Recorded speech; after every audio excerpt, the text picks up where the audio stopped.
Hi, this is Jessica Ortner from the tappingsolution.com, and today we get the chance to hear from a really fascinating man. Jack Canfield is the co-author of the Chicken Soup for the Soul series. Time magazine called this series the publishing phenomenon of the decade. But Jack's real passion lies in inspiring others and giving them the strategies they need to create the life that they want. His book, The Success Principles, How to Get From Where You Are to Where You Want to Be, is a national bestseller.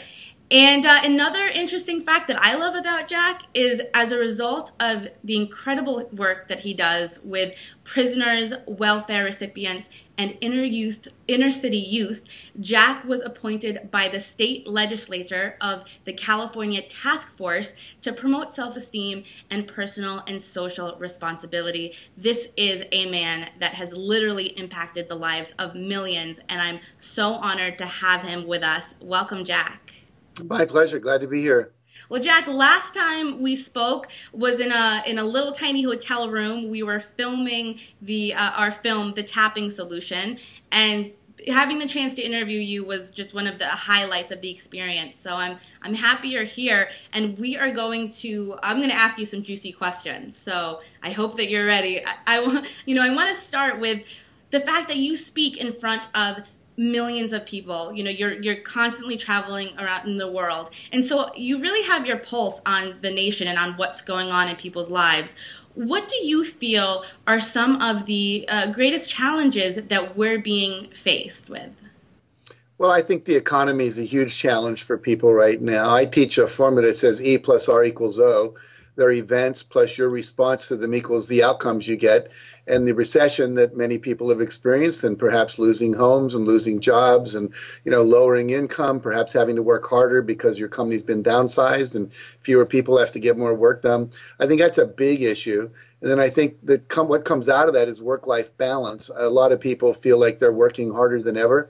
They have less time to spend with their family or on their own hobbies or perhaps holding their health together. So I think that's another issue. People are more stressed than they have been in a long time. So we see a lot of people dealing with issues of stress. How do I relax myself? How do I release the pressure that I feel under? I was just up in San Jose, California last week, and I was doing a workshop for the San Jose County Workforce Institute. This was 200 unemployed people. And, normally you think of unemployed people as people who are just don't have that many job skills and are having trouble. But these were people that were top programmers, people that were working in sleep clinics, and they're really struggling to make an income and to survive. So I think that's a big issue. And then there are other people that are extremely successful. We only have like a 9 or 10 or 11%, depending on who you believe, unemployment rate, which means, 89% of us or 81% of us or more are working. And so the reality is that for those people, it's mainly work-life balance and having, less stress in their life. And I also see a lot of people dealing with weight issues. Here we are, one of the most abundant countries in the world, and people aren't exercising enough. And a lot of people carrying extra pounds and then having self-esteem issues because of that. And I think a lot of people, too, I'm seeing this, Jessica, a lot of people have joined multi-level marketing companies as a way to increase their income, and just the fear of rejection that comes with sales. So that's another big issue I see. So those are some of the things that I keep running across as I travel around the country. Right. And I want to ask you more about finances, because like you mentioned, it's something a lot of people are struggling with. And many times when people think about their finances, they don't look at their emotions and they don't look at their beliefs because they feel like it's very disconnected, especially money. It's a very kind of grounded type of energy. So what do you say to someone when you're trying to talk to them for the first time about how their beliefs and relationship with money impacts how much money they have? Well, when I'm working with people, I really look at what is it that's stopping them from having what they want. And I do a technique where I have people literally close their eyes, think about the thing they want to have, and then notice what shows up in their body. And almost everyone, when you do that, there'll be some area of tension or pain that they have. And then if you ask them to really describe that in great detail, what are you feeling there? How wide is this sensation? How tall? How thick? Is it hot? Is it warm? Is it smooth? Is it rough? Is it hollow? Is it, we go through all these different dimensions to really help them become aware of this feeling in their body. And then I'll ask them to go back to the earliest time they can remember feeling that feeling, and invariably they'll go back to sometime between 3 and 11 years old, often 3 and 8 years old, where they had an event where something happened around money. I'll give you one example. There was a woman who I was coaching on the phone from England, and she was dealing with this issue, and she was killing herself. She was working like 3 jobs, and she still didn't feel like she was doing enough. And we went back to when she was a child. I guess there was a recession going on in England at that time. And she heard her father say, and he was just frustrated talking to his wife, I don't think we're going to make enough money to feed all the children. And she overheard that. And in her mind, she thought, well, I want to be one of the ones they feed. So basically what she did was she started becoming a super achiever. She got A's in school. She went out for every sport. She joined clubs. She did everything she could to prove that she was worthy of being fed. Now, here she was in her 40s, but she was still killing herself around this whole issue. And when she realized that that was what was driving her, she was able to pull back a little bit and relax. And what ultimately happened is she made more money because she was coming from her creative self rather than from her fearful self. So the main thing is to find out what is the belief that's stopping you, and then to use things like tapping to release those beliefs and get back to the core essence of who you really are. I had an experience in my own life not too long ago. I was working with, and I was complaining about the fact that we couldn't seem to get our net income of our company over $6 million a year. And I was blaming my staff, like they couldn't hold the vision. And so he muscle tested me, with my arm. And when we got to $8 million, which was the goal I wanted, my arm went weak. I was not holding the belief that was possible. I have no idea where it came from, but he started working with me and we tapped that out and got rid of it. And then he muscle tested me for 8 million, 16 million, 32, 64, 100, all the money in the world. I still stayed strong. So it's like even me who's, and most people would be happy to make 6 million a year. But the point being that even I had a block that I wasn't aware of. And so, often I'll ask people too, just like, well, what was the conversation around money in your family growing up? Money doesn't grow on trees. Who do you think we are? Rockefeller. I grew up in a family where my dad was a union member, and he was against the rich people because they thought that they were messing them over and taking advantage of them and abusing them. And so I grew up thinking, this wasn't recent, but in my 30s, I got in touch with, if I made a lot of money, it meant I was one of the bad guys. So I was kind of the industrial revolution, they call it the military industrial complex, ripping off the average person. And so I had to break through that just to get to the point where I could make, hundreds of thousands a year, let alone millions. Jack, I have to ask you very quickly, for those who don't know, can you briefly describe muscle testing so they know what Sure. you mean? Sure. There's something called kinesiology where you can do it a number of ways, but I do it where I help people put their arm out to their side like mine is right now, and I will push down on their arm and tell them to resist. And basically, in a normal consciousness, people can resist. Then you'll ask them to think a thought. Now, we can ask them a number of things, like just to say something you can't do. Like, I can't sing, their arm will go weak. Say, I can sing, their arm will stay strong. So we learn that languaging affects the muscular strength in our body, what we call resourcefulness. And we can do that with any number of things. One of the things I've been doing with lately that's really amazing is if you ask someone to hold a goal that they have and think only about how it serves them, their arm will go weak. Wow. Hold the same goal. Same goal, want a Mercedes, want to be the top salesperson, but think about how it will serve their family, the customers, the company they work for, etc. Their arm stays strong. And we always hear about you want to come from service, be a go-giver, not a go-getter, all that kind of stuff. Well, our body literally tells us what's true for us, because when you go weak on a thought, that means that thought is weakening you. We want to remove that thought or get you to the place where you can hold a thought, like my $8 million goal, my $64 million goal, whatever it was. It was funny because after we muscle tested me being able to take all the money in the world, that was the same year I sold one of my companies for $64 million. Wow. Wow, that is fantastic. And Jack, you talked before about, well, you just mentioned how it's really important to look at our past and to see where we learn these things. And many of us haven't taken the time to really do that, or those memories don't seem to come up that easily. Do you have any questions or anything that you recommend that we do to help us get clear on what we should be targeting with our tapping? What are some of those limiting beliefs and where they came from? Well, I think that, a lot of people have a list of limiting beliefs, and you can test for those beliefs. You can test for the positive. I deserve to have all the love I want in the world. I deserve to have a perfectly healthy body. Everything I eat helps me maintain my perfect body weight. And if you go weak on those, that's one way to go. I prefer to do what I started to describe earlier, which is to say, close your eyes and think about something in your life that you want to manifest that for whatever reason hasn't been manifesting. I mean, I did this last year on clutter. My office was extremely cluttered. You can see there's a clear desk behind me right now, or a credenza. That's not always the way it looks, in terms of how things pile up. And so I had to really look at what is it about that I can't seem to get done. And when I did that, what I discovered was I went back. This is very interesting. So let me tell you the process, and I'll tell you where I got to.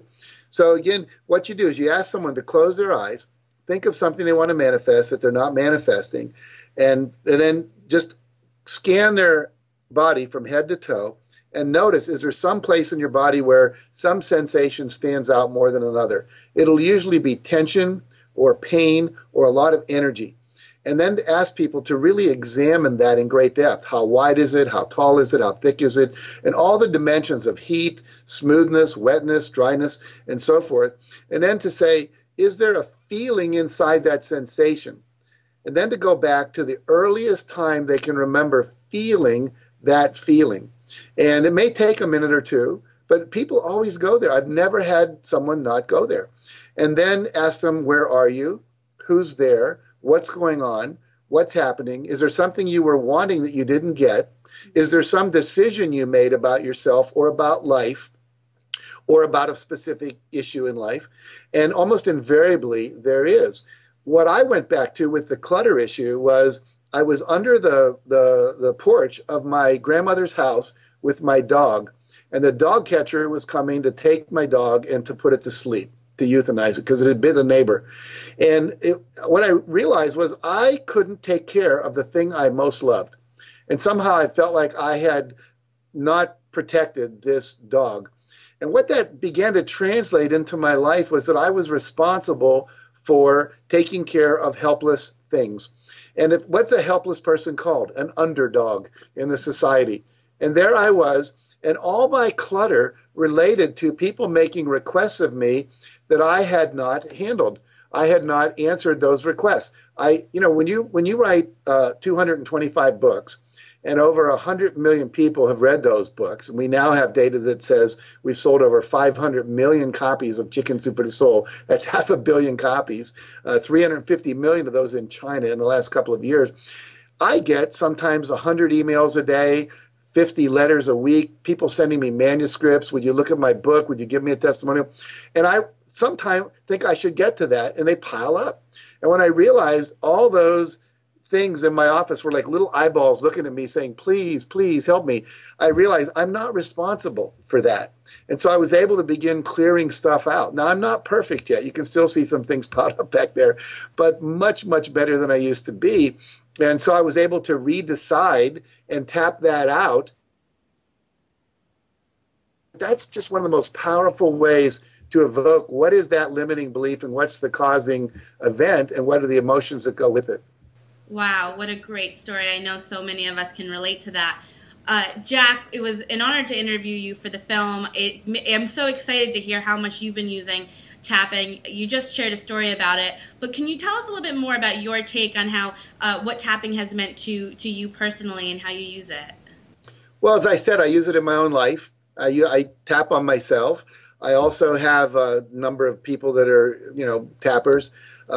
that Pamela Bruner being one of them. She's a former student of mine, and now we're kind of colleagues. We wrote a book together called Tapping into Success, which will be published sometime in the next year. And so there's many techniques I've learned over the years, more nuances and things.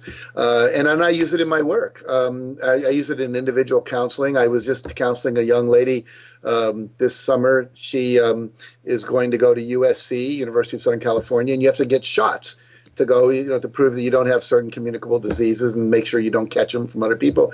And she had a phobia around shots, getting a shot. And so I used tapping on her, and I would say in 5 minutes or less, she was fine. Turns out her father's a dentist.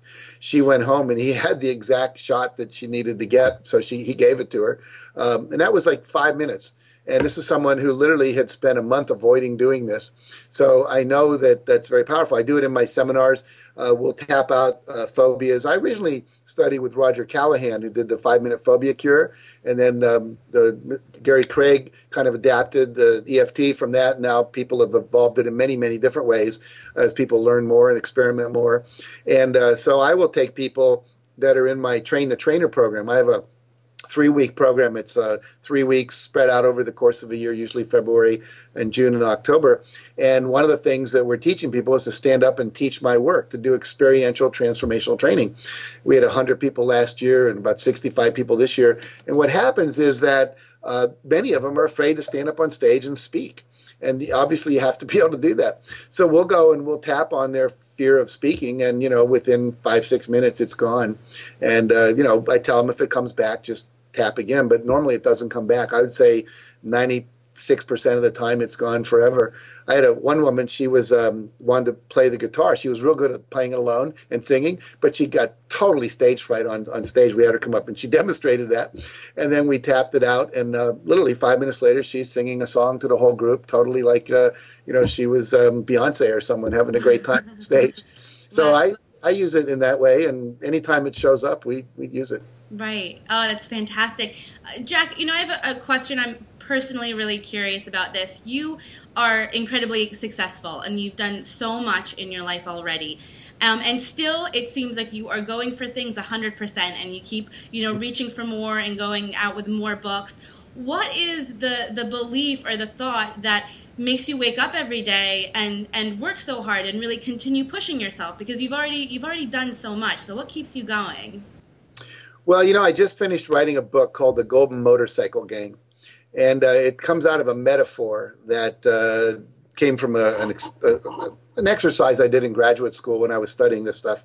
And I was asked to go back to remember when I chose to become a teacher. Most people went back to when they were in college and they took a EC course on education, fell in love with it, or perhaps they taught at a summer camp, or they had a really bad teacher and they wanted to do better for schools or whatever. I went back to before I was born. It was really weird. I kind of popped out of this consciousness, and I felt like I was a spirit, just like on a motorcycle, just going through space. There used to be an old show on TV called Route 66, and it was always these guys would be in this sports car driving across Route 66 in America, and these adventures would happen, much like on Star Trek. They're just going through space, and all of a sudden, yellow alert, yellow alert. And so there was a bunch of us. It was kind of like we were on a vacation, and we looked down on Earth. And I was born in 1944 in the middle of World War II, and it was as if we looked down on Earth and said, oh my God, what's going on down there? Everyone's blowing everybody up. We ought to go down there and help.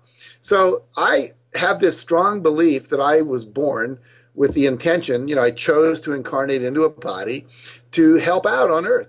And so, obviously the task isn't done yet. There's still like 50 wars being fought on the planet. America is engaged in a couple of them right now, like, in Afghanistan and Libya and so forth. And so I feel like I have this job to help people release the fears and the greed and the ego and the limiting beliefs that stop us from living in a harmonious, peaceful way, and also to live in an abundant way. I believe everyone can have an abundant life, not necessarily a life that means that other people can't. You can't be that greedy, but I believe that the universe is limitless in what it can provide in terms of education and in terms of fun, in terms of beauty and harmony and, all that kind of stuff, as well as, good health care and material possessions and so forth. So that's what I'm about. And I love to teach. I mean, I can't, everyone says, well, why don't you retire? You have all this money. You're 67 years old. And I go, and do what? play golf, I would get bored with that. So this is what I love to do. I think it was Thomas Edison said, when your vocation feels like a vacation, then you know you're doing the right thing. And that's how I feel. I love to get up. I love doing these interviews. I love teaching. I love coaching. I love producing new products and books and interviewing people for our Inner Circle Club. And so I have a great time. And what I love about hearing this story is you mentioned previously how you did the muscle testing with goals, and that when you have a goal that's about helping other people, it actually you actually feel that power in your body. So what a lesson to all of us to really look at our careers and our goals and see how those goals are really helping other people on the planet. Yeah, I believe that everybody has a life purpose. I mean, mine's clearly, I state it this way, inspiring and empowering people to live their highest vision in a context of love and joy. So if I inspire you with Chicken Soup for the Soul stories, and I empower you with tools like the ones we're talking about right now, plus in my summer training, I do this Breakthrough to Success training. We, one year, wrote down every technique I used and taught people during that training. There was over 108 of them. And so if you have these tools that you can use to empower yourself to achieve your goals in all 7 areas of your life, then what happens is that you now are inspired to live the highest life aligned with your purpose.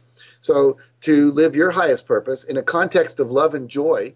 Most people are not living in love and joy. They're living in resignation. They're living in fear. They're living, some people in panic right now, and a lot of people in anger. And so, and I say in concert with the highest good of all concerned.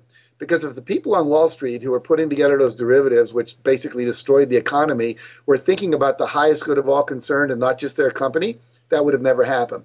So that's my purpose. And I believe everybody has a purpose. And if you live your purpose, my belief is this: every individual is like a cell in a body. Maybe you're a heart cell, I'm a lung cell, someone else is a mouth cell, a tooth cell. When all those cells work correctly, the body works correctly. We need mechanics. We need soldiers, to protect the borders, to make sure that the crazy people don't do bad stuff. We need people to be doctors and healers and psychotherapists and teachers and architects. And when everyone does what's their highest vision and gives them the greatest joy, then every need in the world will be fulfilled. That is fantastic, Jack. And we're going to announce something really exciting, but I first want to ask you one last question. Sure. You speak in front of so many people. You're constantly on the road. If you suddenly had the world as your stage and everybody was listening, what is one story that you would want to express, or one lesson that you feel like is the most important? I would say this is always like, if there was one secret, what would it be? If there was one, it's like saying if you could only have one organ in your body, which one you would use? That's true. And they all work in concert with each other. I teach something I call the combination lock theory. If you know the combination to a lock, the lock has to open. But the problem is the combination has more than one number. There's usually 4 or 5, and you have to know them in the right order, like 32 to the right, and then you go 2 to the left of number 7, then 1 to the right of 35, and so forth. So there is no magic bullet or one message that if everyone learned it. But I'll share one that's related to what we just talked about. I had a woman named Julie Lapely that I interviewed for my Success Principles book, and at the time she was 26 years old. And she was teaching leadership in the Pentagon to generals and to colonels. Now, think about this. That's almost unbelievable. She was a person who loved animals. And everyone said, you should be a veterinarian. So she goes to Ohio State University. She's totally not happy because she loved animals, like hanging out with them, petting them, playing with them. But biophysics and chemistry and biology and anatomy, she was not having fun. She was really kind of depressed. And one day she said, when was I happiest in life?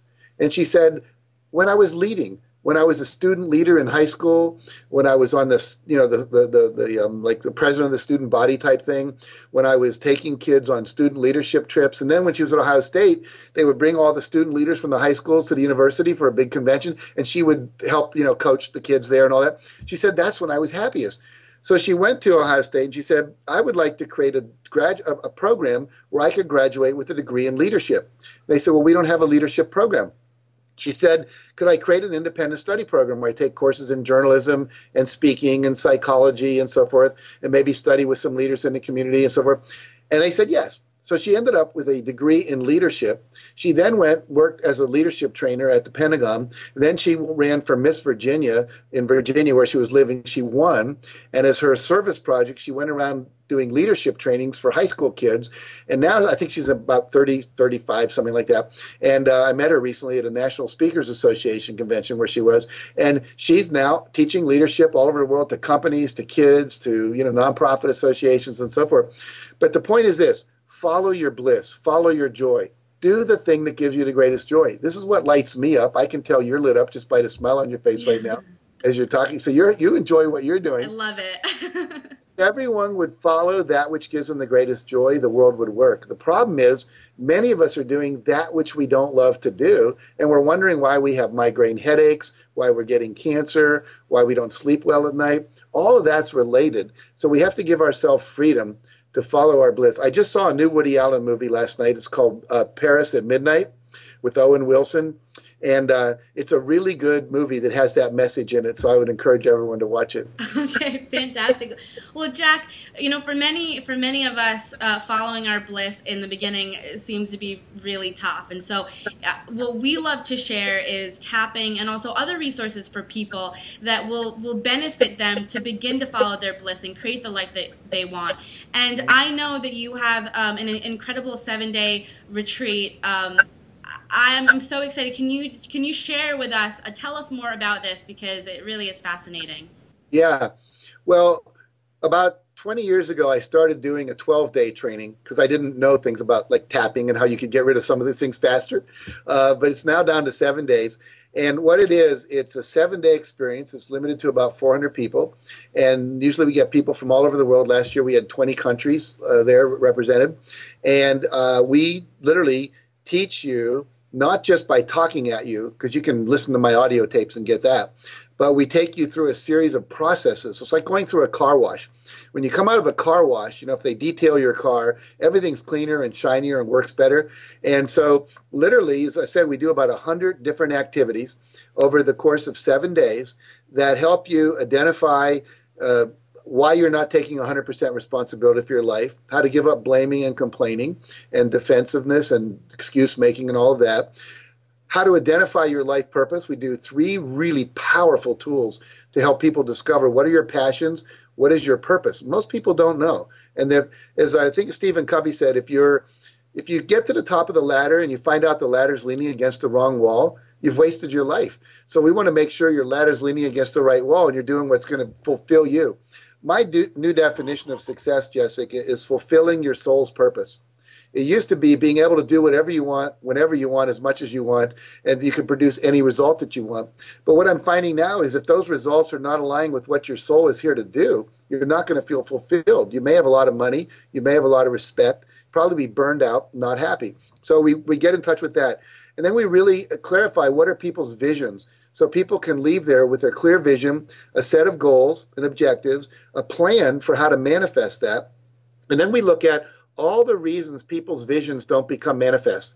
And there's a ton of them. And we experientially look at all those and remove them so that when you go back into your life, you're able to hit the ground running on the following Monday so that you don't get stopped anymore. You're like unstoppable.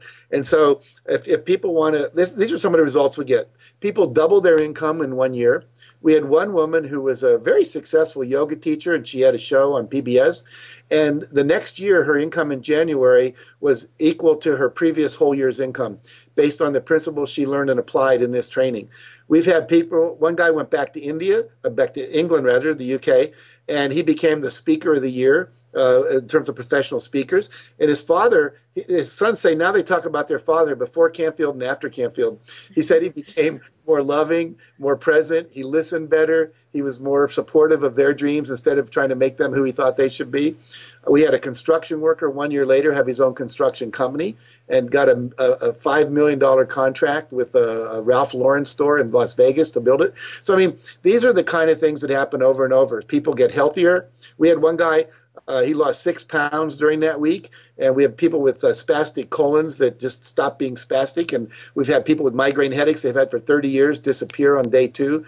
So what sound like miracle results we get all the time. So if anyone listening to this wants to be more successful, and I know most of the people listening to this are in the tapping community, but if you really want to have your whole life work, it's one thing to know how to release limiting beliefs and emotions, but it's another thing to have the techniques and the tools to build your practice, to make all the areas of your life work. It's not enough to be inspired and clear. You also have to have the tools to build. It's like, you could be Donald Trump, but unless you had a construction company, you're not getting buildings in the air. This teaches you how to construct the life you want to have.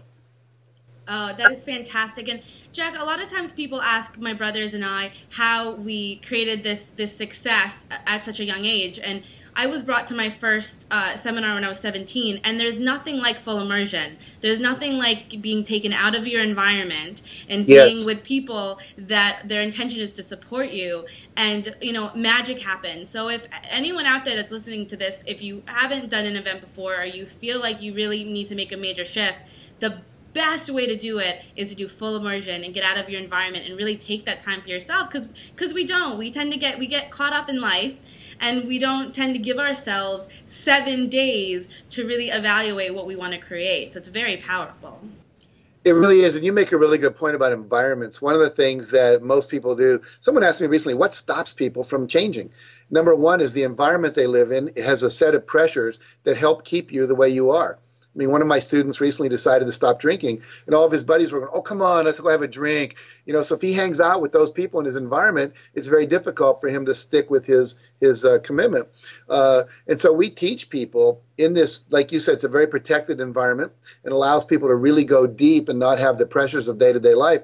But also we teach you, when you go back into your old environment, how do you assure yourself that that old environment and those old habits don't come back and pull the rug out from under you? So it's not just having a good experience, but having the tools that when you go back to structure your environment, your support systems. Everyone leaves with a mastermind partner and a mastermind group, someone that can help hold them accountable. We've found over years, what are the things that really allow people to be successful rather than to just have a warm and fuzzy experience? And as you said, I went to 37 weekend workshops the first year I got into personal development.